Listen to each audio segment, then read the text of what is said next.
This is America in the Morning from Westwood One. Good morning, I'm John Trout. It's Tuesday, December 2nd, 2025. Here's what's coming up on America in the Morning. The White House says a Navy admiral authorized a second follow-up strike on a suspected drug boat in the Caribbean Sea, not Pete Hegseth. I'm John Stolnis in Washington. We'll have a preview of today's special election in Tennessee, a congressional race now too close to call. She hates Christianity. I'm Jeff McKay. Luigi Mangione appears in court. I'm Clayton Neville. President Donald Trump's ex-lawyer Alina Habba has been disqualified from serving as New Jersey's top federal prosecutor. I'm Haya Panchwani. On Wall Street, December started in the red yesterday. The Dow plunged 400 points. I'm Jessica Ettinger. Did Minnesota tax money find its way into the hands of terrorists? And the First Lady preparing the White House for Christmas. All ahead on America in the Morning. President Trump met with his national security team Monday night at the White House to discuss the latest on military options against narco-terrorism coming to the U.S. as the White House aims to shift attention away from Defense Secretary Pete Hegseth and a strike on a suspected drug smuggling vessel that took place a few weeks ago. John Stolnis has more from Washington. At her press briefing, White House Press Secretary Caroline Leavitt says it was not Hegseth who authorized a second follow-up military strike on a vessel suspected of carrying illicit drugs from Venezuela to the United States. With respect to the strikes in question on September 2nd, Secretary Hegseth authorized Admiral Bradley to conduct these kinetic strikes. Admiral Bradley worked well within his authority and the law, directing the engagement to ensure the boat was destroyed and the threat to the United States of America was eliminated. Admiral Bradley was the one who gave that order for a second strike. And he was well within his authority to do so. House Minority Leader Hakeem Jeffries says the White House is trying to pass the buck. The White House is lying, but that's no surprise because they lie for a living, and the American people know it. The Washington Post reported over the weekend Hegseth ordered a second strike, telling the Navy to, quote, kill them all, including those clinging to the destroyed vessel in the water. In a tweet on X, Hegseth called Admiral Bradley an American hero, saying, quote, I stand by him and the combat decisions he has made, both on the September 2nd mission and all others since. Some in Congress are concerned Admiral Bradley is being made a scapegoat. He will provide a classified briefing to key lawmakers on Thursday as part of their investigation. Republican Senator Roger Wicker, chairman of the Armed Services Committee, says that investigation will, quote, find out the ground truth. I've spoken to the Secretary of Defense and will be speaking to the admiral that was in charge of the operation. The Secretary did indicate, which has now been in the news media, that there was a second attack. Were there survivors who were killed in that second attack? I don't have that information. Democratic Senator Chris Murphy says it's clear Hegseth is unfit for his job. We simply cannot protect this country adequately if we are a moral embarrassment. The president met with his national security team at the White House to discuss next steps against Venezuela. Republican Senate Majority Leader John Thune says it's too early to judge until all the facts are in, but agrees with the Trump administration's use of the military to stop what they believe is the flow of illegal drugs into the U.S. John Stolnis, Washington. Both President Trump and House Speaker Mike Johnson spent Monday evening rallying for a Tennessee Republican locked in a surprisingly tight race to fill a once-safe House seat. America in the Morning's Jeff McKay has a preview of today's special Tennessee election. As of Monday morning, Republicans had spent over $3 million to defend a congressional seat that President Trump won by 22 points in a landslide just 1 year ago. The seat in question is Tennessee's 7th district and became open when Republican Mark Green left Congress earlier this year for a job in the private sector. Green had won that seat by a landslide just 13 months ago. However, polling for the past few months has shown the once insurmountable GOP lead narrowing, and a poll last week by Emerson College had Republican Matt Van Epps leading Democrat Afton Benn by just 2 percentage points. President Trump called into a Monday evening rally held in Franklin, Tennessee. There are two things above all else that bothered me. Number one, she hates Christianity. Number two, she hates country music. How the hell can you elect a person like that? House Speaker Mike Johnson, who's trying to protect his party's narrow majority, said it is crucial that voters come out in support of Republican Matt Van Epps. People take for granted when you're in a deep red district like this, in a deep red state like Tennessee, that the Republican will just win automatically. Nothing is automatic. The Democrats are spending millions of dollars here. They're bringing in all their heavy hitters because they think they can flip this seat from red to blue. That is not going to happen. State Representative Afton Ben says voters want someone who will address pocketbook issues, something she says Republicans have been neglecting. Voters are feeling that this Washington Republican economic agenda has not delivered, and that we have a Republican trifecta at the state level, we have a Republican trifecta at the federal level, and groceries aren't cheaper, utilities aren't cheaper, rent isn't cheaper. And so what is the option? It's a candidate who's been fighting for affordability for the past decade. Republicans are still expected to hold the seat despite outspending Democrats in what was a safe district. Either a Democrat win or a narrow GOP victory could spell trouble for Republicans desperately trying to keep a razor-thin majority in the House, with the 2026 midterm elections now just 11 months away. I'm Jeff McKay in Washington. Defeat for Donald Trump in a court case. When America in the Morning continues after these messages.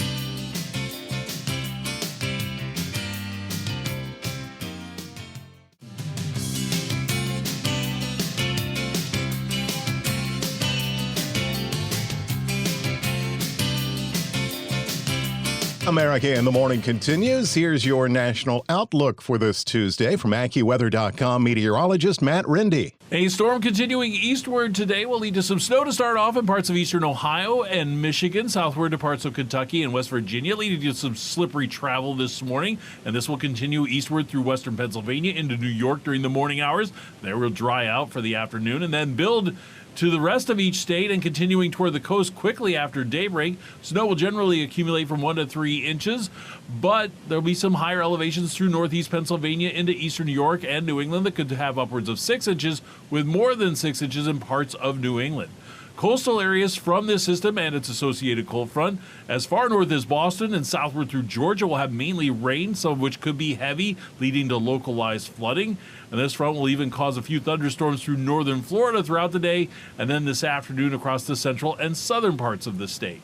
Behind the storm, it's going to be quite cold through Minnesota into Wisconsin and Illinois, northward to Kentucky and Tennessee, with highs in the 20s and 30s, and this is nearly 20 degrees below the historical average for some locations. Farther west, another system will lead to snow through the northern and central Rockies as an Arctic front shifts through the region. This will produce an inch or two as it continues from Montana into North Dakota, as well as Wyoming and Colorado in the mountains. Snow will continue into Minnesota and the western Great Lakes tonight, and very cold air will drop into North Dakota, with temperatures dropping below zero by Wednesday morning. That's the weather across America. Some heavy rain and even a rumble of thunder will roll through Raleigh, North Carolina, with a chilly high of just 47. Billings, Montana will be a little bit colder with a little light snow throughout the day and a high of 36. That's the nation's weather. I'm AccuWeather.com meteorologist Matt Rindy. Remember, you can follow us wherever you get your podcasts. Simply search America in the Morning in your favorite listening app. The man accused of gunning down United Healthcare CEO Brian Thompson made a court appearance Monday. Correspondent Clayton Neville reports. No trial date is set yet in either the federal or the state criminal cases against Luigi Mangione. Decisions made this week will help shape the trial as Mangione's lawyers look to limit key evidence in the case. Mangione charged with second-degree murder for his alleged involvement in the killing of United Healthcare CEO Brian Thompson last December outside a Midtown Manhattan hotel. Mangione was eventually arrested at a McDonald's in Altoona after someone reported seeing a suspicious man that looked like the shooter from New York City. Mangione's lawyers are trying to stop prosecutors from using evidence recovered from the suspect's backpack, including electronic devices and a 3D printed gun.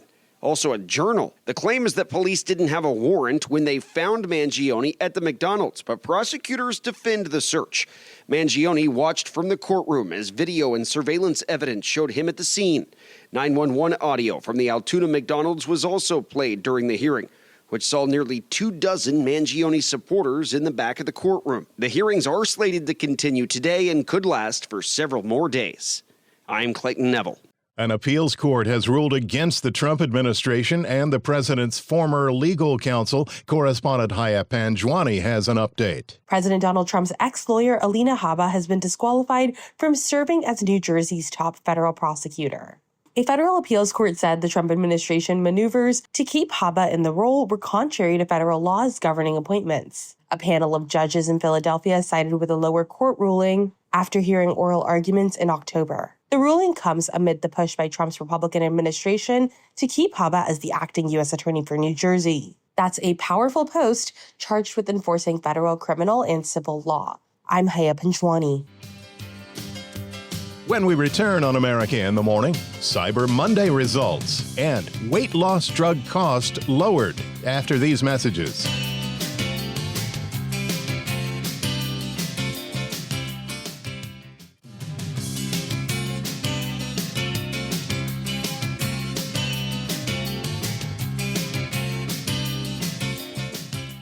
The Business Report is sponsored by Gusto. Gusto's a simple online payroll and benefits tool built for small businesses. Learn more at gusto.com/radio.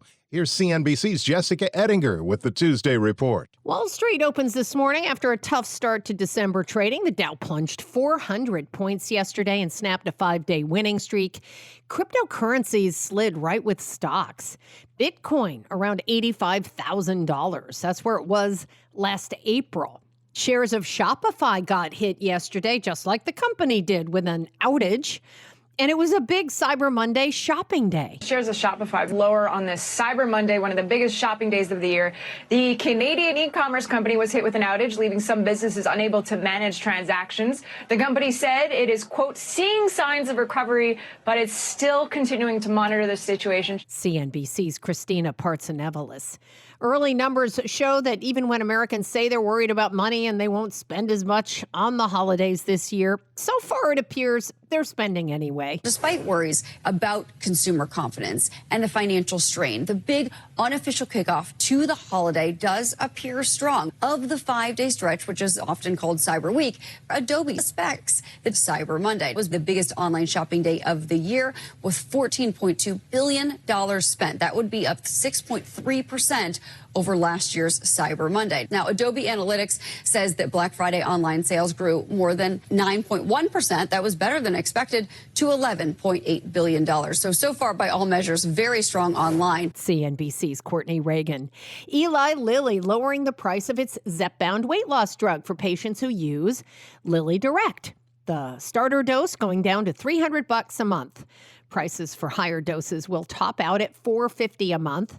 About a $50 per month discount for current patients. A lot of employers are very reluctant to cover it because of their high cost. And it's only next year that we're going to see some Medicare coverage for obesity drugs for the very first time. Okay. So a lot of patients have been opting for these sort of direct-to-consumer pathways. That's CNBC's Annika Kim Constantino. Drivers getting a little help at the pump. The national average for a gallon of regular was down to $3 for the first time in more than 4 years. But something else is going to eat at your wallet. Natural gas, which many people use for winter heat, hit its highest in 3 years. Silver has now officially doubled in value this year. Gold, silver, and platinum are now on pace for their best year since 1979. On today's watch list, we get earnings. Signet Jewelers, American Eagle Outfitters, and CrowdStrike, to name a few. We get jobs data from ADP and the government today. Nonprofits are hoping you'll open your wallet on this Giving Tuesday. And McDonald's has Grinch meals in restaurants that include dill pickle Grinch salt McShaker fries. Thank you, CNBC's Jessica Ettinger. When we return on America in the Morning, White House Christmas tree lighting on radio after these messages.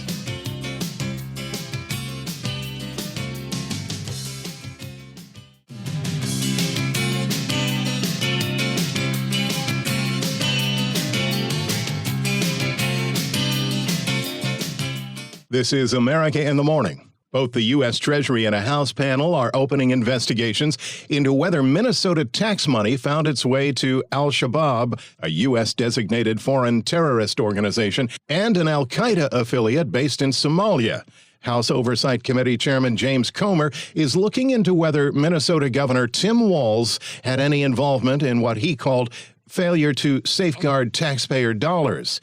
The Department of Justice has already convicted dozens of people tied to an organization called Feeding Our Future, which allegedly used pandemic-era funds that were diverted away from people in need. The annual White House Christmas tree lighting is set for Thursday, which comes as 1600 Pennsylvania Avenue is being decked out for the holiday season. Correspondent Darlene Superville reports. First Lady Melania Trump has revealed the White House decorations for her family's first Christmas since returning to the White House, and her theme is "Home is where the heart is." The decorations also nod to the upcoming 250th anniversary celebration next year of the signing of the Declaration of Independence and the founding of the United States of America. We speak regularly of the bravery of our service members, and we should. But we must also illuminate the bravery of those who walk beside them, the spouses who carry the weight of family life on top of their own dreams. Each year, the pastry chef and the First Lady highlight something special about the White House. And this year's feature is a sneak peek into the Yellow Oval Room. That is a sitting room in the private living quarters for the President and First Lady that's on the second floor of the White House. And what you see in the gingerbread house of the Yellow Oval Room is decorated just as it is in the actual White House. Correspondent Darlene Superville. America in the Morning for Tuesday, December 2nd, 2025 is produced by Jeff McKay. I'm John Trout. This is Westwood One.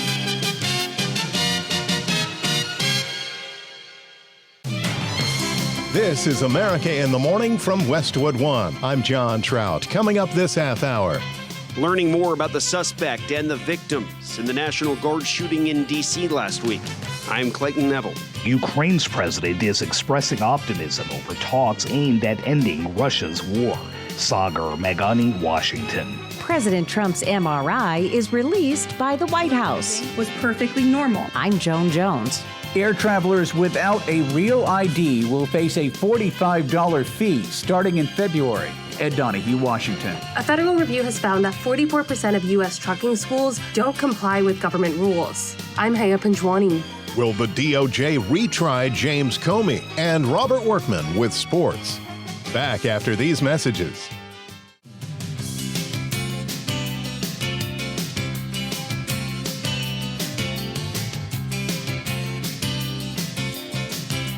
America in the Morning continues. More snow in the forecast. Here's AccuWeather.com meteorologist Matt Rindy. A system will lead to snow in parts of the northern and central Rockies as an Arctic cold front shifts into the region. This will produce an inch or two of snow as it shifts from Montana into North Dakota, as well as the Wyoming and Colorado Rockies. Snow will continue into Minnesota and the western Great Lakes tonight, and very cold air will drop into North Dakota, with temperatures dropping below zero by Wednesday morning.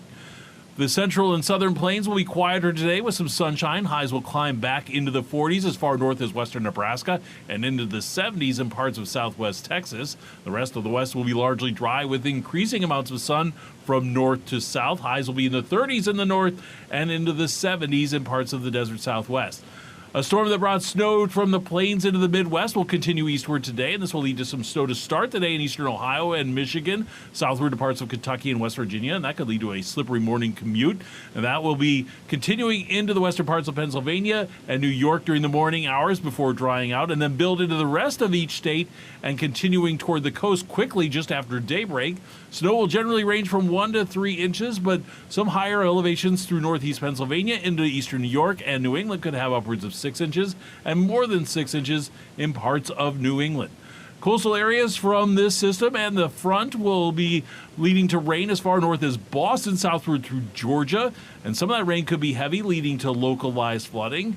And then this front will even cause a few thunderstorms through northern Florida throughout the day, and then in the afternoon through the central and southern parts of the state. Behind that storm, it is going to be quite cold from Minnesota southward to Tennessee, with highs in the 20s and 30s. That's the nation's weather. I'm AccuWeather.com meteorologist Matt Rindy. You can follow us wherever you get your podcasts. Simply search America in the Morning in your favorite listening app. We're learning more about the suspect and the victims in the deadly attack of the 2 National Guard members in Washington, D.C. last week. Correspondent Clayton Neville reports the Trump administration believes the suspected shooter appears to have been radicalized after arriving in the U.S. National Guardsman Andrew Wolf is reportedly in serious condition. We were told that Andrew was asked if he could hear the nurse who asked the question to give a thumbs up, and he did respond. And we were told that he also wiggled his toes. So we take that as a positive sign. West Virginia Governor Patrick Morrisey. These are wonderful people, and the family is going through a very difficult situation right now as Andrew fights to survive. Wolf and Sarah Beckstrom, who was killed in the shooting, were both serving with the West Virginia National Guard as part of President Trump's crackdown on crime. She is someone who's going to be remembered for a very, very long time, and she had her life tragically cut short by this terrible act of terrorism. The man arrested and charged in what federal investigators call a targeted attack not far from the White House is an Afghan national, prompting the Trump administration to tighten its immigration policies and pause some visas. White House Press Secretary Caroline Leavitt. The Trump administration issued a travel ban for 19 countries, including Afghanistan. Special immigrant visas, which is a legal pathway to get here, which we know many Afghans have utilized to come into the country, have now been paused since the tragic shooting last week. The suspect is said by federal officials to have been radicalized in the United States. Volunteers who had recent encounters with the man describe someone who they say fell deeper into depression and isolation recently. Authorities say the Afghan national was a contractor for Amazon Flex. Because of his assistance with the U.S. military in Afghanistan, he went to Washington state after the withdrawal. Those who knew him say he would make unannounced cross-country drives, including the trek to D.C., where the 2 guardsmen were killed last week. I'm Clayton Neville. Russian President Vladimir Putin claims that Kremlin forces have taken control of 2 Ukrainian cities close to the border with Russia, a claim that the Ukrainian government denies. This as President Trump's special envoy Steve Witkoff is in Moscow to meet with Russian leadership today. Washington correspondent Sagar Magani is following details. Ukraine's got some difficult little problems. They have some difficult problems, but I think Russia would like to see it end, and I know Ukraine would like to see it end. Ukraine's president is expressing optimism over talks aimed at ending Russia's war. But there's more work to be done. This is delicate, it's complicated, there are a lot of moving parts, and obviously there's another party involved here that'll have to be a part of the equation, and that'll continue later this week when Mr. Witkoff travels to Moscow, although we've also been in touch in varying degrees with the Russian side. As work continues on revising a Trump administration peace proposal that was seen as tilted in Russia's favor, Volodymyr Zelensky says the plan now looks better.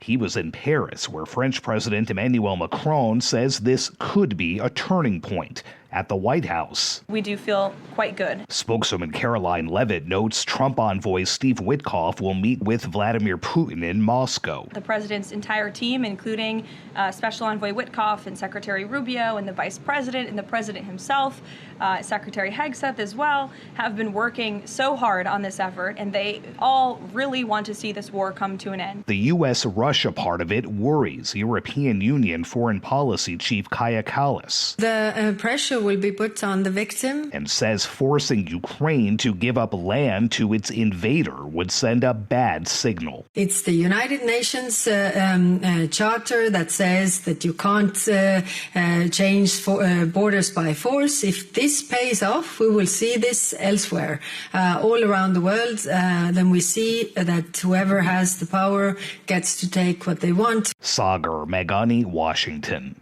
President Trump has responded to a demand from Minnesota Governor Tim Walz made during a Sunday talk show regarding the health of the commander-in-chief. Correspondent Joan Jones reports.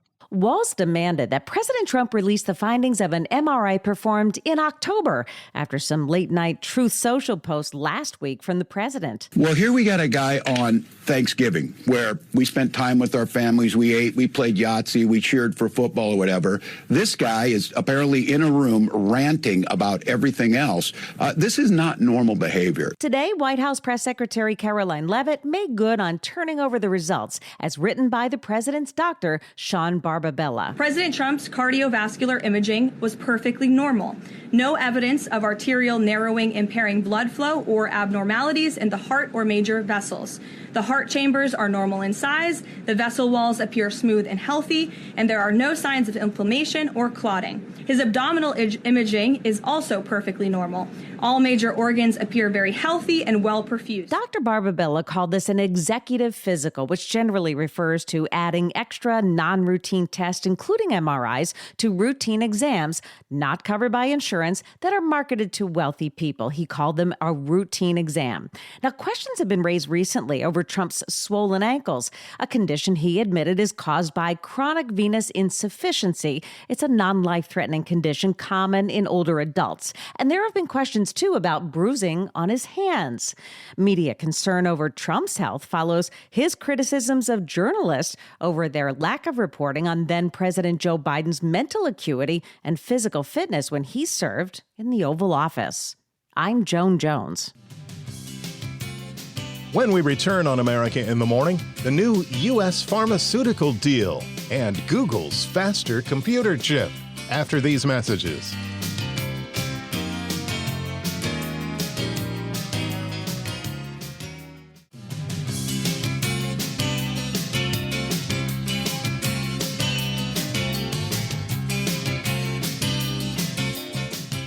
The Justice Department is mulling over whether to seek new indictments against former FBI Director James Comey and New York Attorney General Letitia James. This a week after a federal judge in Virginia threw out both cases, citing the inclusion of Lindsay Halligan and alleged errors made by the prosecuting team in presenting the case. So far, federal prosecutors have taken no public steps to revive either case. Politico's reporting that the DOJ is considering foregoing an appeal and instead asking one or more new grand juries to re-indict Comey and James. If you don't have a real ID already, you'd better get one soon. Correspondent Ed Donahue reports on a new airport fee that'll be imposed if you try to travel without the proper identification. Air travelers without a real ID will face a $45 fee starting in February. Real ID has been required since May, but passengers without it have been allowed to clear security with extra screening. According to the Department of Homeland Security, 94% of passengers already have real ID. The $45 fee is meant to get those 6% without it to get it. Real ID is designed to meet enhanced requirements mandated in the aftermath of the September 11th attacks. It shows up on IDs as a white star in a yellow circle. TSA officials say paying the fee does not guarantee verification, and travelers with identities that cannot be verified may be turned away. If approved, the verification covers a 10-day travel period. Ed Donahue, Washington. On the road, wondering if that truck next to you was following all the rules? There may be a reason for it. Correspondent Haya Panjwani reports on a federal crackdown on trucking schools after a federal review found many are not complying with government rules. A federal review has found that 44% of U.S. trucking schools don't comply with government rules. The Transportation Department said that it plans to revoke the accreditation of nearly 3,000 schools unless they can comply with training requirements in the next 30 days. Separately, the Department of Homeland Security is auditing trucking firms owned by immigrants to verify their drivers are qualified to hold a commercial license. Another 45,000 schools are being warned that they could face similar action. This crackdown on trucking schools and companies is the latest step in the government's effort to ensure truck drivers are qualified and eligible to hold a commercial license. I'm Haya Panjwani. A new deal has been struck between the U.S. and the U.K. over pharmaceuticals, which could help to lower some drug prices, Lisa Dwyer reports. The UK has secured a 0% tariff rate for all UK medicines exported to the United States for at least 3 years. In return, the UK has agreed to increase spending on new medicines. The Trump administration says that UK drug firms have also committed to invest more in the United States and create more U.S. jobs. As part of the deal, the UK's National Health Service will spend around 25% more on new treatments in an effort to approve medicines that previously may have been declined purely on cost-effectiveness grounds for such things as breakthrough cancer treatments and therapies for rare diseases. I'm Lisa Dwyer. NVIDIA has long been the maker of choice for super powerful AI chips, but now Google may be selling their faster TPUs to big tech companies like Meta. Chuck Palm has that in today's Tech Report. Social media behemoth Meta, parent company to both Facebook and Instagram, is reportedly in deep talks to drop billions of dollars on Google's new custom AI data center chips, with one reported deal saying they may start renting them as soon as next year. This could take a 10% bite out of NVIDIA's massive data center pie, which alone is ranked over $51 billion just last quarter. With the tech markets already jittery, Alphabet stock is surging with a $4 trillion valuation, while NVIDIA has dipped 3.2% on the news. Google's new Tensor Processing Units, or TPUs, have long been used in-house as a secret weapon powering their cloud, but rarely sold to outside customers. This is a bold pivot to snag big spenders like Meta, who's already earmarked up to $72 billion for AI this year, mostly on NVIDIA gear. But this could crack NVIDIA's iron grip and validate TPUs as a power-efficient rival, sparking a price war. For more, visit thenewoldtechguy.com. I'm Chuck Palm. The NFL and more in Tuesday Sports. Here's America in the Morning's Robert Workman. NFL Week 13 wrapped up Monday night as the Patriots pounded the Giants 33-15 for their 10th consecutive victory and 11th win overall. That's the most in the league. Drake May had 2 touchdown passes. I wish it was all me. There's a lot of people in this locker room, this organization that play a big role in us winning games. Marcus Jones took a punt 94 yards to the house. NBA, the East-leading Pistons held off the Hawks 99-98. Cade Cunningham had just 18 points, more than 10 shy of his season's average, but he scored 8 of those in the last 3.5 minutes to give Detroit its 15th win in the last 17 games. Cavaliers got 43 from Donovan Mitchell as they pounded the Pacers 135-119. Suns scorched the Lakers 125-108 to end LA's 7-game winning streak. Heat too much for the Clippers 140-123. That LA team has lost 5 in a row. The Heat matched a franchise record, making 24 three-pointers. Jazz topped the Rockets to split the 2-game set in Salt Lake City. Mavericks surprised the Nuggets, getting 32 from Anthony Davis to negate another triple-double from Nikola Jokic. Magic got 37 from Desmond Bane, 18 of those in the fourth, and outran the Bulls. Wizards got past the Bucks. Chris Middleton with a 3-point dagger in the final minute to lift his new team over his old one, and the Nets got their first home victory of the season, beating the Hornets. NHL, Sidney Crosby scored twice as the Penguins pounced on the Flyers 5-1. Crosby now has 59 career goals and 137 points against his cross-state rivals. That's the most anyone has ever put up against Philadelphia. And the kid is also closing in on a Pittsburgh franchise record. He's just 7 away from Mario Lemieux's career points mark. Ducks move into first place in the Pacific Division with a 4-1 win over the Blues. And you can scratch another closer off the baseball free agent list. Devin Williams takes a 3-year deal from the Mets after spending last season with the Yankees. That's Tuesday Sports. When we return on America in the Morning, Hollywood's concerns over AI in movies after these messages.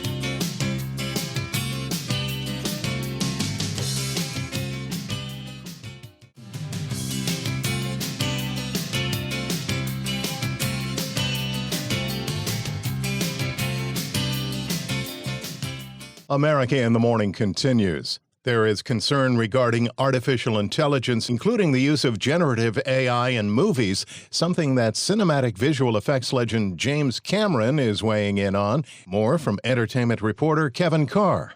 In just a few weeks, James Cameron will debut the 3rd installment in the Avatar film series. This weekend on CBS Sunday Morning, the Oscar-winning director talked about the new movie and in particular offered his thoughts on the use of generative AI in the film industry. You've got generative AI where they can make up a character, they can make up an actor, they can make up a performance from scratch with a text prompt.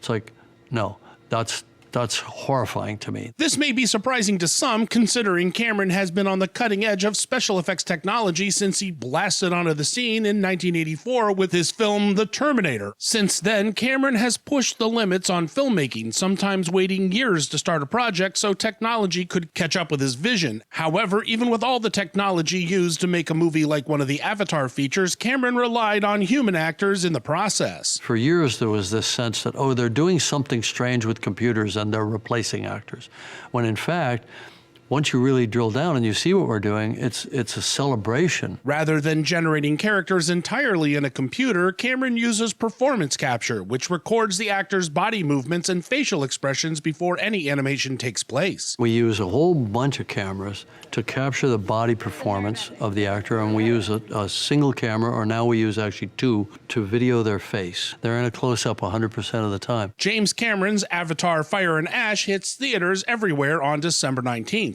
I'm Kevin Carr. Today has been dubbed Giving Tuesday, an annual global day of giving, which always follows the Thursday after Thanksgiving and Black Friday, encouraging volunteering, donations, and acts of kindness. More on the story from correspondent Julie Walker. With nonprofits facing uncertainty from cuts to government grants and folks tightening their belts over uncertain economic times, there's an all-out push on this Giving Tuesday for people to be generous. Giving Tuesday reminds us, that generosity is not just seasonal, that it's the soul of a compassionate society. That's author Lisa Rowland, the founder of Animal Ashram. She also donates to other charities. The way that we treat animals reveals how we treat the vulnerable.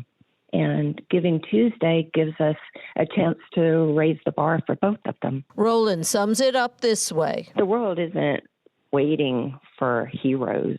People need to know that. It's waiting for givers. Last year, donations reached $3.6 billion. We live in a time where loneliness and disconnection are just quietly devastating lives. Giving to human causes, whether it's food banks, shelters, or even emotional support programs, is how we say to them that they are not forgotten, because many people feel forgotten right now. Julie Walker, New York. Thanks for giving us your time today. America in the Morning for Tuesday, December 2nd, 2025 is produced by Jeff McKay. I'm John Trout. This is Westwood One.